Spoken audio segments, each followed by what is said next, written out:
मारली, काय मारली ती बघा तुम्ही. आणि त्याच्यामुळं ते हाराचा बोजा आहे आता आपल्या मानगुटावर. स्मृती चिन्ह काही देऊ नका. कर्मधर्म संयोगाने आई बापाच्या कृपेने चुलत्याच्या कृपेने बरंच चांगलं चाललंय आमचं.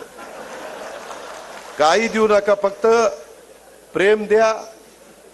माझा नमस्कार घ्या, तुमचा नमस्कार करा, पायाही पडू नका. मी जाहीरपणे सांगतो, आजचे पुढारी पाया पडण्याच्या लायकीचे नाही. ज्याच्या पाया पडतात त्याची हिस्ट्री आठवा. अरे म्हणाल मी कुणाच्या पाया पडलो, कुणाच्या पाया पडलो. आई बापाच्या पाया पडा ना, गुरूंच्या पाया पडा. तुम्हाला जो गुरु म्हणून शिकवतो त्याच्या पाया पडा ना. पूर्वी यशवंतराव चव्हाण, वसंतराव नाईक मोठी माणसं होती, आबाळ एवढी मोठी माणसं होती. त्यांच्या पुढे नतमस्तक होऊ ना. छत्रपती शिवाजी महाराज आहेत, संभाजी महाराज आहेत, राजमाता जिजाऊ आहेत, बाबासाहेब आंबेडकर आहेत, महात्मा फुले आहेत, मौलाना आझाद अण्णाभाऊ साठे, महान युगपुरुष होऊन गेले. किती महिला, किती जणांची नावं घेऊ, पण